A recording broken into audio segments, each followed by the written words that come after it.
ஓம் முருகா போற்றி. ஓம் சரவண பவ. என் அன்பு குழந்தையே, நான் உனக்கு குழந்தை செல்வமாக வரப்போகின்றேன். குழந்தை இருக்கும் ரூபத்தில் நான் வருவேன். குழந்தை இல்லாதவருக்கு அவர்களின் வயிற்றிலேயே நான் வந்து பிறப்பேன். குழந்தை இருப்பவர்களுக்கு அவர்களின் குழந்தையாக அவர்களுக்குள்ளே நான் வருவேன். நீ எப்படி என்னை ஏற்றுக்கொள்ள வேண்டும் என்று ஆசைப்படுகிறாயோ அப்படியே நான் வருவேன். உன் கஷ்டங்களை போக்க உன் அப்பா நான் வருவேன். நல்ல காலம் உனக்கு பிறந்து விட்டது தங்கமே. இனி நடக்கப் போவது எல்லாமே நன்மையாகவே இருக்கப் போகிறது. நீ செய்வது எல்லாமே நன்மையிலேயே முடியப் போகின்றது. ஏனென்றால் உன்னுடைய பாவ காலம் எல்லாமே முடிந்து விட்டது. புண்ணிய காலம் ஆரம்பித்து விட்டது. நீ செய்த புண்ணியத்திற்கேற்ப நல்ல நல்ல பலன்கள் எல்லாம் உன் வாழ்வில் நடக்கப் போகின்றது. மனதில் ஏற்படும் தேவையற்ற சஞ்சலங்களை கண்டு கொள்ளாமல் நீ விட்டு விடுவதுதான் உனக்கு நல்லது. ஏனென்றால் நல்ல காலம் பிறந்து விட்டதல்லவா? சஞ்சலங்களை மனதில் வைத்துக்கொண்டு அந்த நல்ல காலங்களை நீ அனுபவிக்க வேண்டும். அதை தவற விட்டு விடக்கூடாதல்லவா? அதற்காகத்தான் சொல்கிறேன். உன் மனம் சஞ்சலத்தில் இருந்தால் அதை கண்டு கொள்ளாமல் விட்டுவிடு.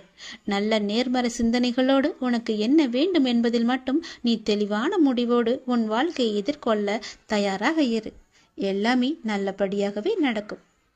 உன் மனதில் ஏகப்பட்ட குழப்பங்கள் இருக்கின்றது. அந்த குழப்பத்திலிருந்து நீ எப்படி வெளிவர வேண்டும் என்பதை நான் சொல்கிறேன். அதன்படியே நீ நடந்து கொள்.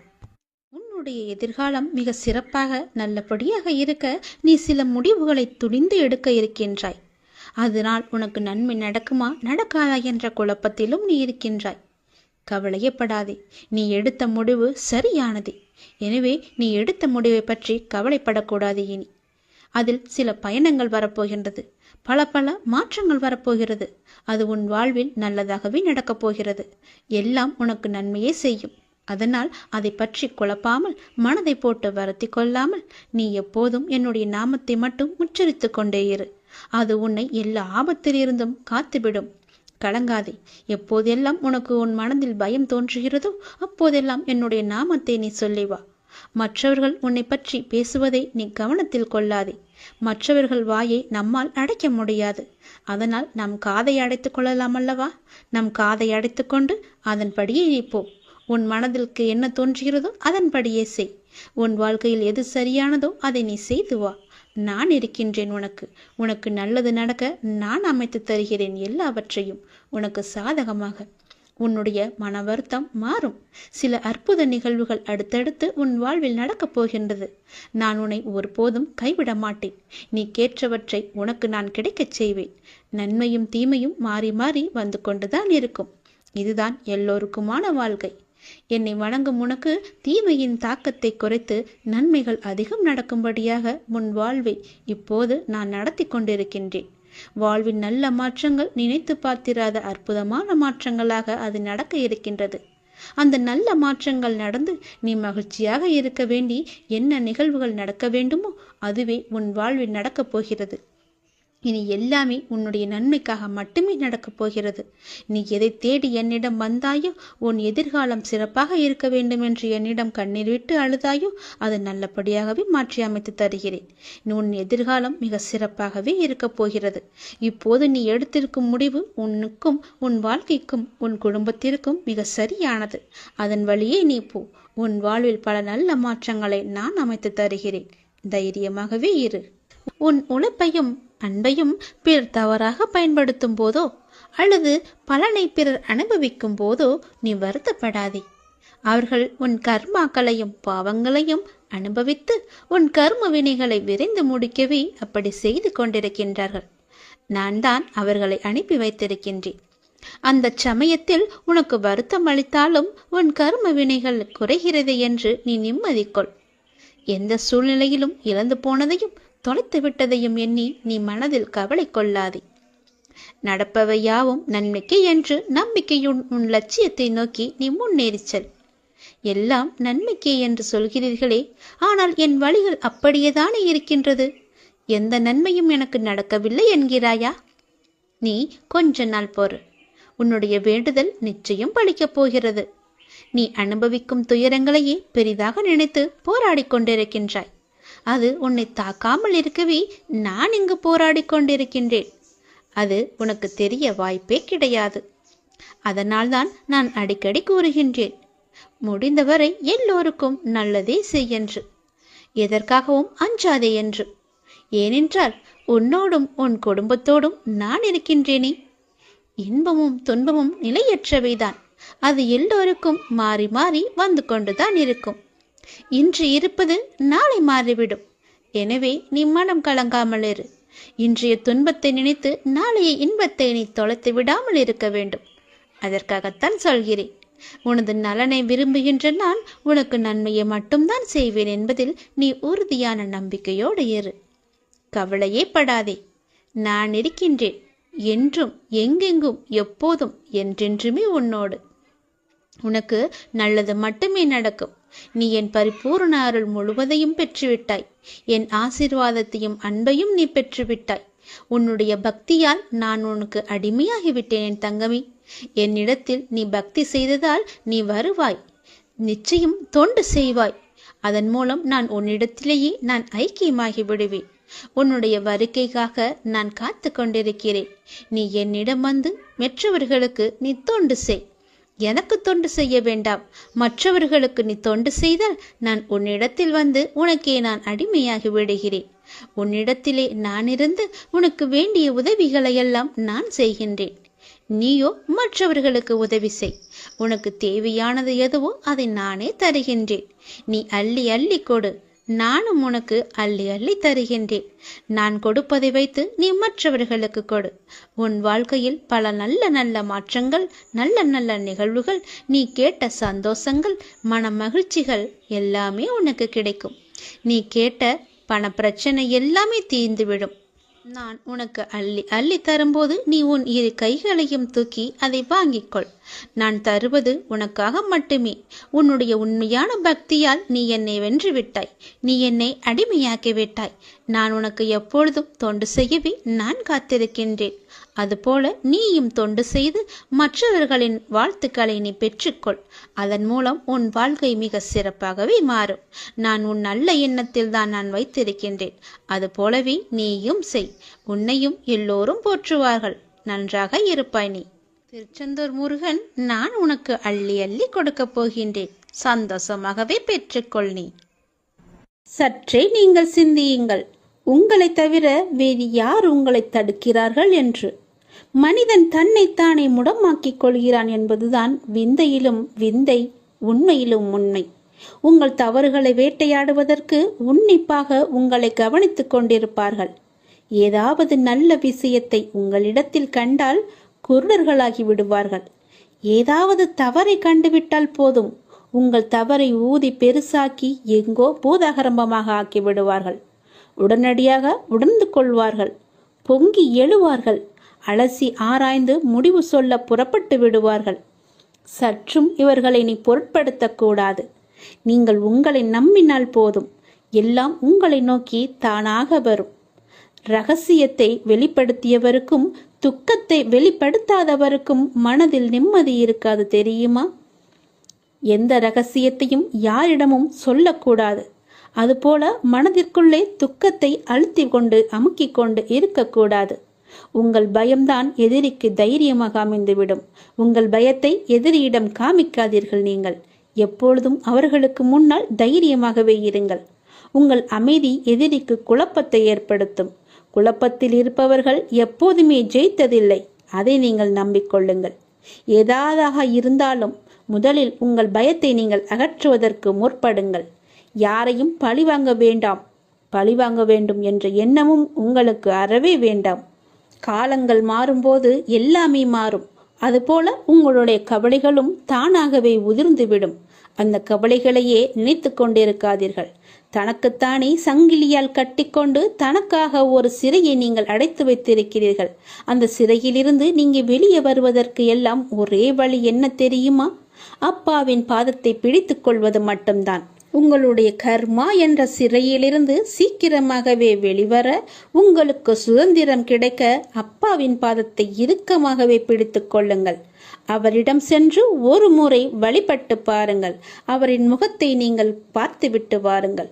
சந்தோஷமாக இருப்பதற்கு மேலும் அதிகமான பொருட்களை நாம் வைத்திருக்கலாம். ஆனால் சந்தோஷமாய் இருக்கக்கூடிய இதயத்தை நாம் இழந்துவிட்டோம் என்பதுதான் உண்மை. நம்முடைய அன்பான இதயத்தை நாம் இழந்துவிட்டோம். உயிருடன் வாழ்வது அல்ல வாழ்க்கை, முழு ஆரோக்கியமாக நிம்மதியாக வாழ்வது மட்டும்தான் உண்மையான வாழ்க்கை. நோய் நொடியின்றி எந்த ஒரு கடன் பிரச்சனையும் இல்லாமல் நிம்மதியாக வாழ்வது யாருக்கும் அவ்வளவு சீக்கிரம் கிடைக்காது. இது எல்லாம் உனக்கு கிடைக்க வேண்டும் என்றால் நீங்கள் செய்ய வேண்டியது அப்பாவின் பாதத்தை இறுக்கமாக பிடித்துக்கொண்டு என்னை நீ முழுவதுமாக பார்த்து கொள்ளப்பா என்று அவரிடம் உங்களை விட்டு விடுங்கள். அப்பன் இருக்கிறான், எல்லாவற்றையுமே பார்த்து கொள்வார். உன்னுடைய காரியங்கள் அனைத்தும் வெற்றி பெறும். உன் துயரங்கள், உன்னுடைய வியாதிகள், உன் கடன் சுமைகள் அனைத்தும் உன்னை விட்டு விலகப் போகின்றது. கூடிய விரைவில் நீ விரும்பும் எண்ணங்கள் நிறைவேறப் போகிறது. செல்வம் பெருகப் போகிறது. உனது வளர்ச்சியையும் நீ மகிழ்ச்சியாக இருப்பதையும் பார்ப்பதற்கு நான் உன்னோடு உன் வீட்டிற்கே வரப்போகின்றேன். துயரங்களின் தாக்கத்தை தாங்க முடியவில்லை என்று புலம்பிக் கொண்டிருக்கின்றாய். உன் பாரதத்தின் பெரும் பகுதியை நான் சுமந்து கொண்டிருக்கின்றேன். உன்னை நான் எந்த நேரத்திலுமே கைவிட எண்ணியதே கிடையாது. உனக்காக நிழலாக, என்றும் உனக்காக நீ செல்லும் இடமெல்லாம் ஏதாவது ஒரு ரூபத்தில் நான் உன்னை துணையாக வந்து காப்பாற்றிக் கொண்டே இருக்கின்றேன். மனதையும் வாக்கையும் செயலையும் ஒருமுகப்படுத்தி நேர்மையாகவும் உள்ளபூர்வமாகவும் நீ செயல்படுத்த பழகிக்கொள். அவ்வாறு நீ உன் வாழ்வில் செயல்பட துவங்கினால் உன்னுடைய துக்கங்கள் அனைத்துமே ஒரு முடிவுக்கு வந்துவிடும். அனைத்து துன்பங்களும் விலகிவிடும். உன் வாழ்க்கையில் என்ன நடந்தாலும் உனது நன்மைக்காக மட்டுமே நான் நடத்துகிறேன் என்பதை நம்பு. என் குழந்தையாக நீ எதற்கும் எப்போதும் யாருக்காகவும் நீ பயப்பட வேண்டாம்.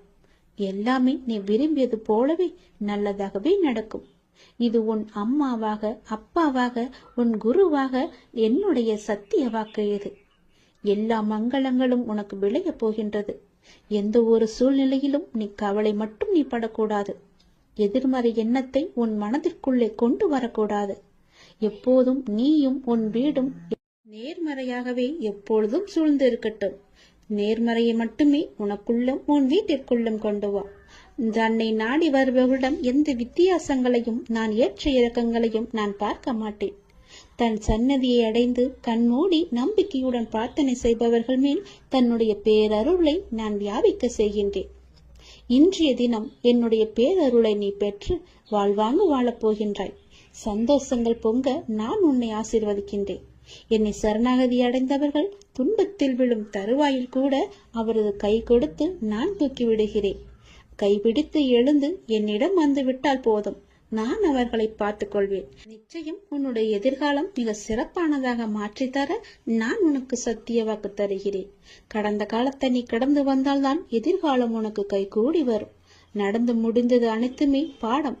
அதை மீண்டும் மீண்டும் நினைத்து கொண்டிருந்தால் கண் முன் இருக்கும் வாய்ப்பும் கண்ணுக்கு தெரியாது போய்விடும். நல்ல திசை, உனக்கு நல்லதே நடக்கும். இந்த அப்பன் எப்போதுமே உனக்காக மட்டுமே இருக்கின்றேன். உன் நல்லதுக்காகவே நான் வாழ்ந்து கொண்டிருக்கின்றேன். உனக்கு நல்லது செய்யவே உனக்கு துணை புரிந்து கொண்டிருக்கிறேன். எல்லாவற்றிலும் நீ ஜெயிக்க என்னுடைய ஆசைகளையும் எப்போதும் நான் உனக்கு வழங்கி கொண்டே இருப்பேன். நல்லது நடக்கும். இந்த உலகமானது எப்படி வேண்டுமானாலும் மாறலாம். மனிதனாகனவன் எப்படி வேண்டுமானாலும் மாறலாம். எந்த நொடி வேண்டுமானாலும் மாறலாம். உங்கள் மீது நீங்கள் நம்பிக்கை வையுங்கள். வாழ்க்கை எந்த நொடியிலும் மாறும். மனிதர்களிடம் நீங்கள் கவனமாக இருங்கள். எப்போது மாறுவார்கள் என்று யாருக்கும் தெரியாது. நம்மை நாமே பெரிதாக எண்ணிக்கொண்டு அகந்தை கொள்வது கூடாது. சாதாரணமானவர்களாக நம்மை கருதும் போதுதான் நம்மிடம் கருணையும் பணிவும் நல்ல சிந்தனையும் வெளிப்படத் தொடங்கும். எல்லா ஆற்றல்களும் மனிதனுக்கு இயல்பிலேயே இருக்கின்றன. ஆன்மீகத்தின் உதவியால் தடைகளை போக்கி நாம் நிறைநிலையை அடைய வேண்டும். ஆன்மீகத்தின் உதவியால் தீயவர்கள் கூட மகானாக முடியும். இந்த உலகம் இறைவனுக்கு சொந்தமானது. உலக பொருட்களில் எல்லாம் அவரே இருக்கின்றார். இந்த கோணத்தில் பார்க்க தொடங்கிவிட்டால் நம் மனம் உயர்வு பெறும். இங்கொன்றும் அங்கொன்றுமாக நுனிப்புள் மேய்வது போல ஒருபோதும் மேயக்கூடாது. வெற்றி பெறவும் முடியாது நம்மால்.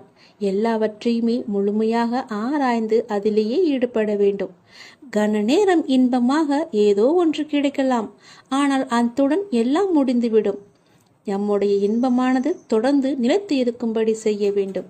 ஒவ்வொரு நேர்மையான செயலும் அதற்குரிய வெகுமதி தர காத்து கொண்டிருக்கிறது. உணர்ச்சி வசப்பட்டால் முடிவெடுக்க முடியாமல் தடுமாற நேரிடும். உணர்ச்சி வசப்பட்டால் எல்லாமே ஒரு நொடியிலே மாறிவிடும். அதனால் எது செய்தாலும் பொறுமையாக நிதானமாக யோசித்து செய்யுங்கள். கடந்ததை பற்றி வருந்தவோ வருவது பற்றி கற்பனை செய்யவோ வேண்டாம். முயற்சிக்குரிய பலன் ஒருவனுக்கு நிச்சயம் கிடைத்தே தீரும். எதை கண்டுமே நீங்கள் எரிச்சல் படாதீர்கள். எல்லாவற்றையுமே நீங்கள் ஒரு அனுபவ பாடமாக எடுத்துக்கொள்ளுங்கள். நமக்கு எது நடந்தாலும் இது ஒரு அனுபவம் என்று எண்ணிக்கொள்ளுங்கள். மனசாட்சிக்கு கட்டுப்பட்டு நடந்தால் உங்களுடைய வாழ்வு நலம் பெறும். மனம் என்பது கடவுளின் கையில் ஒரு கருவியாக இருக்க வேண்டும். கடவுள் விரும்பும் வழிபாடு உழைப்பு ஒன்றுதான். அவருடைய விருப்பத்தை நாம் பூர்த்தி செய்ய வேண்டும். கடவுள் நம்பிக்கை ஒன்றே மனிதனுக்கு உண்மையான உதவி. கடவுளின் விருப்பப்படி நடக்கட்டும் என எல்லாவற்றையுமே விட்டுவிடுங்கள். உங்கள் தலைகளில் நீங்கள் பாரத்தை ஏற்றுக்கொள்ளாதீர்கள். உங்களுக்கு இன்று நடப்பது எல்லாமே அவருடைய விருப்பப்படிதான் நடக்கின்றது. அவர் விரும்பாமல் எதுவும் உங்களுக்கு நடக்காது. அதனால் அவர் விருப்பப்படி வருவதை அவருடைய போக்கிலேயே விட்டுவிடுங்கள். கடவுளிடம் எல்லாம் நன்றாக இருக்க வேண்டும் என்று பிரார்த்தனை செய்யுங்கள். எல்லாம் உங்கள் இஷ்டப்படியே நடக்கட்டும் என்று அவரிடம் விட்டுவிடுங்கள். நீங்கள் எது செய்தாலும் எனக்கு நன்மையாக மட்டும்தான் இருக்கும் என்று அவர் மீது நீங்கள் நம்பிக்கை கொள்ளுங்கள். மற்ற எல்லாவற்றையும் அவரே பார்த்து கொள்வார். நீங்கள் பயமின்றி நிம்மதியாக கவலைப்படாமல் சந்தோஷமாகவே இருக்கலாம். உனக்கு உள்ள பிரச்சனைகளை பற்றி எனக்கு தெரியாது என்று நினைத்து கொண்டிருக்கிறாய். உன்னுடைய பிரச்சனை என்ன, எப்படி வந்தது, எதனால் வந்தது என எல்லாமே எனக்கு தெரியும். உன் பிரச்சனைகளை நினைத்து நினைத்து உன் வாழ்நாளில் இருக்கும் நிம்மதியை இழந்து நீ தவித்து கொண்டிருக்கிறாய். உன் மனதை ரணப்படுத்தி கொண்டு எரிச்சல் பட்டு வாழ்க்கையையே ரணமாக்கி வைத்திருக்கிறாய். அதை எப்படி சரி செய்வது என்று தெரியாமல் இருண்ட காட்டில் நுழைந்தது போல திக்கிட்டு இருக்கிறாய். இதனால் வாழும் வாழ்க்கையே உனக்கு நரகமாக தோன்றுகிறது. ஒரு விஷயம் உனக்கு பிடிக்கவில்லை என்றால் அதை நீ விட்டுவிடு. விரும்பாமல் ஏற்றுக்கொள்வது சரியல்ல. உனக்கு நீயே செய்யும் தீமை. உனக்கு நீயே வேஷம் போடுகிறாய் என்ற அர்த்தம். உனக்கு அது நிம்மதி தராது.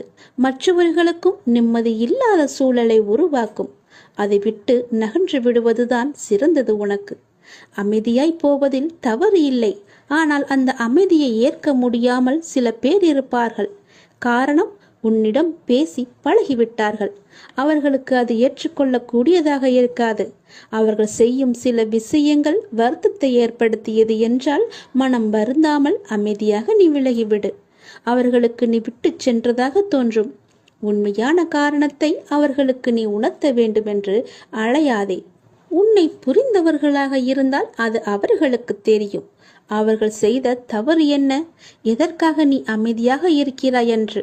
இதையெல்லாம் ஒரு விஷயமாக எடுத்துக்கொண்டு நீ கலங்காதே. அதை மற்றவர்களிடம் கோபமாய் வெளிப்படுத்துகிறாய். அப்படி அவர்கள் என்ன செய்தார்கள்? கோபத்தையும் எரிச்சலையும் விடு. உன்னை காயப்படுத்தினது நியாயமில்லைதான். அதற்காக அந்த கோபத்தை மற்றவர்களிடம் காண்பிப்பது மிகவும் தவறு. நிம்மதியுடனும் சந்தோஷத்துடனும் வாழ அதற்கான எல்லா முயற்சியிலும் உன்னை நான் ஈடுபடுத்தி செய்ய வைப்பேன். நானே துணை நின்று உன்னை காப்பேன். நீங்கள் வாழ பிறந்திருக்கிறீர்கள். வாழ்வை அனுபவித்து வாழ வேண்டும். அதற்கு தடையாக உள்ள கஷ்டங்களையும் பிரச்சனைகளையும் வேறு விதமான சூழல்களையும் நீக்கி எல்லாவற்றிலும் சம்பூர்ணமாக வாழ வேண்டும் என்பதே இந்த அப்பாவின் விருப்பம். அப்பாவின் விருப்பம் உங்கள் வாழ்க்கையில் நடைமுறைக்கு வர வேண்டும் என்றால் அப்பா உங்கள் மனதில் இருக்க வேண்டும். அப்பா என் மனதில் இருப்பதை எப்படி அறிந்து கொள்வது என நீ கேட்கலாம். எந்த மனதில் அமைதியும் சாந்தமும் நிலவுகிறதோ, எந்த மனம் எப்போதும் அன்பினால் நெகிழ்கிறதோ, எந்த மனம் எப்பொழுதும் பொறுமை காக்கின்றதோ, எந்த மனம் அனைத்தையும் சகித்து கொண்டு போகிறதோ அந்த மனதில்தான் அப்பா முழுமையாக இருக்கிறார். சில நேரங்களில் கஷ்டம் கலங்கச் செய்யும், வேதனை திகைக்க வைக்கும், பிரச்சனைகள் மூழ்கடிப்பது போல தெரியும். ஆனால் திகைக்கக்கூடாது. எதையும் முன் ஜென்மத்து வினை என எடுத்துக்கொண்டு இனி வரும் நாட்களில் நாம் நன்றாக இருப்பதற்காக இந்த நிலையை அப்பா தருகிறார் என ஏற்றுக்கொள்ள வேண்டும். மனநிலை மற்றும் மாறுதல்களுக்கு மௌன சாட்சியாக இருப்பவன் இறைவன். அப்பா எனக்கு எதையும் செய்யவில்லை என கதறி அழுத நாட்கள் உண்டு. அழுத நாட்கள் எல்லாமே முடிந்து போகும். ஆனந்தமான காலம் உங்களுக்காக காத்திருக்கிறது. மரம் இலைகளை உதிர்க்க ஆரம்பித்து மொட்டையாகி நின்றால் மரம் பட்டு விட்டது என நாம் கதறுவது கிடையாதே. இது இலையுதிர் காலம், இனி வசந்த காலம் வரும் என்பதை நினைத்து நாம் காத்திருப்போம் இல்லையா? அப்படியேதான் உங்களுடைய வாழ்க்கையும். இந்த துன்ப நாட்கள் எல்லாமே முடிவுக்கு வரும். முடிவுக்கு வந்து உங்களுக்கு இன்பம் சேரப்போகிறது. அன்றைக்கு நீங்கள் தகுதியாக இருப்பதற்கு இந்த கஷ்டம் என்ற பயிற்சி உங்களுக்கு அளிக்கப்படுகிறது. அப்பா எப்படி முழுமையானவரோ அப்படியே நீங்கள் முழுமையான தன்மை உடையவர்கள். அவரே முழுமையை நோக்கி உங்களை அழைத்து செல்வார். எதை பற்றியுமே நீ கவலைப்படாதே. உன்னோடு நான் எப்போதுமே இருப்பேன். உன் பிரச்சனைகளை நான் தீர்த்து வைக்கிறேன். எதை பற்றியுமே நீ கவலைப்பட்டு கொண்டே உன்னுடைய வாழ்வை நீ இழந்து விடாதே. நிறையவே பிரச்சனை இருக்கிறது. எதை சொல்லி எங்கே போய் அழுவது என்று தெரியாமல் நீ தினமும் புலம்பி தவித்து கொண்டிருக்கிறாய். எனக்கென்று யாருமே இல்லையே, நீங்களும் இருக்க மாட்டீர்களா அப்பா என்று என்னிடமே நீ கேட்கிறாய். உனக்கு யார் இல்லை? எல்லோருமே இருக்கிறார்களே. நீதான் அவர்களை புரிந்து கொள்ளவில்லை. யார் என்று சொல்கிறேன் தெரியுமா? அந்த கடவுளை தான் சொல்கிறேன். உனக்காக அம்மாவாக அந்த அம்மன் இருக்கிறார். அப்பாவாக அப்பன் ஈசன் இருக்கிறார். குருவாக நானும் இருக்கிறேன். உனக்காக எல்லோருமே இருக்கும்போது, உனக்காக அந்த கடவுள்களே இருக்கும்போது நீ ஏன் எனக்கு யாருமே இல்லை என்று சொல்கிறாய்? உன் கவலையை போக்க அந்த படைத்த இறைவன் எங்களுக்கு தெரியாதா? உன் பிரச்சனை என்ன என்பது எங்களுக்கு தெரியாதா? உன் பிரச்சனையை கேட்பதற்கு எவரும் இல்லை என்று நீ கவலைப்படாதே. உங்களுக்காக உனக்காக நாங்கள் எல்லோருமே இருக்கிறோம். எந்த பிரச்சனையாக இருந்தாலும் சரி, எங்களிடம் சொல். உடனே நாங்கள் தீர்வு கொடுக்கிறோம். உனக்காக, என்னுடைய குழந்தைகளுக்காக நாங்கள் எது வேண்டுமானாலும் செய்வோம். உன்னை படைத்தது யார் என்று நினைக்கிறாய்? உன்னை படைத்தது நாங்கள்தான். எங்களுக்கு தெரியாதா? நீ எங்கு, எப்போது, எப்படி பிறக்க வேண்டும், யார் வயிற்றில் பிறக்க வேண்டும், யார் உனக்கு அப்பாவாகவும் அம்மாவாகவும் இருக்க வேண்டும் என்று எங்களுக்கு தெரிந்துதான் நான் உன்னை படைத்தேன். நாங்கள் உங்களுக்கு செய்வது எல்லாமே நன்மையாகத்தான் இருக்கும். அதனால்தான் இவர்களுக்கு உன்னை பிள்ளையாக படைத்தேன். இப்போது நடந்தது, இதற்கு முன்பு நடந்தது, இனிமேல் நடக்கப் போவது எல்லாமே எங்களுக்கு தெரிந்துதான் நடக்கிறது என்பதை நீ ஏன் மறந்துவிட்டாய்? உன்னுடைய கவலைகளை பற்றி எங்களுக்கு தெரியாதா? உன்னுடைய பிரச்சனைகள் எல்லாமே தீரும் நேரத்தை நீ நெருங்கிவிட்டாய். நீ இதுவரை அனுபவித்தது பூர்வ ஜென்ம, முந்தைய ஜென்ம கர்மாவின் பலன்தான். மிச்சம் இருந்தது, அது இப்போது முழுவதுமாகவே தீர்ந்துவிட்டது. இன்னும் நான் உனக்கு நிறையவே கொடுக்கப் போகிறோம். அது பெறுவதற்கு நீ தயாராக இரு. என்ன கஷ்டத்தை கொடுக்கப் போகிறீர்களா என்றுதானே நீ கேட்கிறாய்? அவ்வளவு சோதனைகளை நீ தாங்கி இருக்கிறாய். அவ்வளவு பிரச்சனைகளை நீ பார்த்து இருக்கிறாய். கவலைப்படாதே. இனி வருவது உனக்கு பிரச்சனை அல்ல, உனக்கு கவலையும் அல்ல, உனக்கு சந்தோஷம்தான். உன்னுடைய பிரச்சனைகள் எல்லாமே முடிந்து விட்டது. அதற்கு தீர்வும் நீ கண்டுவிட்டாய். இனி நடக்கப் போவது எல்லாமே உனக்கு ஜெயமாகவே இருக்கும், சந்தோஷமாகவே இருக்கும். நீ கேட்டது அனைத்துமே உங்களுக்கு கிடைக்கும். நீ எதிர்பார்த்தபடியே உன்னுடைய வாழ்க்கை நிச்சயமாகவே அமையும். என் வார்த்தையை நம்பு. உன்னை நான் படைத்தேன்.